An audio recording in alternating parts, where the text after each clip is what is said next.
क्या सीन है भाई तो नमस्कार प्रणाम। हम जाते बिलू मगैया भाषा में फिर एगो वीडियो लेकर प्रमोट में पूरा मजा आवेला। ठीक है, मजा नहीं तो बिलिया के गाँव में कमेंट में बेटी चोट के तो चैनल सब्सक्राइब कर ले। ठीक है, हम वीडियो का स्टार्ट करे एगो भाई मांग कर। ठीक है, अभी मजा आएगा ना।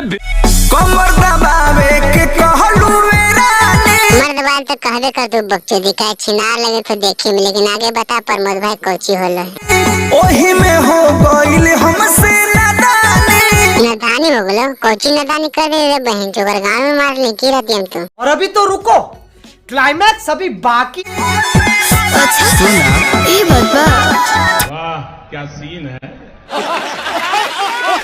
कमर दबावे के कहलू प्रमोद भाई हमारे लाइन खड़ा नहीं कर। ठीक है, बार बार के बतिया बोल रहे लौड़ा के झाट आगे बोल। ओहिसन तू खेल गइला खेल राजा जी, कैसन खेल खेल गए भौजी आगे बता बहन चोद के हम गाँव फाड़े लुगा पो घिरल बातेल राजा जी।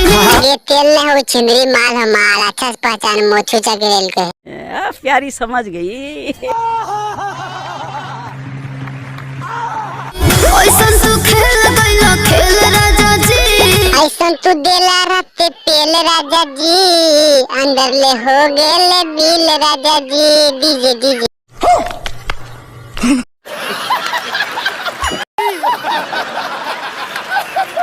पो घिरल बातेल राजा जी। तेल ना भौजी माल हो माल समझ नी प्यारी समझ गई। कमर हो गई छिंदरी साथ तो गाँव चौड़ा। हम तो रहने दुखे में सैया, डेली पे लेला तू गाने में सैया।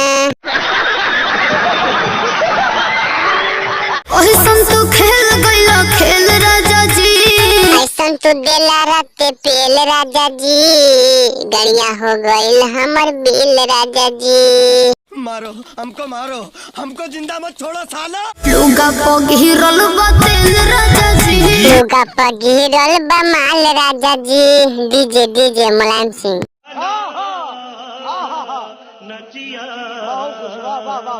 भाई तो वीडियो खत्म हो गया। ठीक है, अगर मजा आए तो चैनल हमारे सब्सक्राइब कर ले। ठीक है, ऑल कर ली है इसने वीडियो हम फाड़ लेते रहिए। तो मजा आए तो शेयर कर दोस्त के पास, अगर बढ़िया लगा हमारे चैनल की वीडियो तो। ठीक है।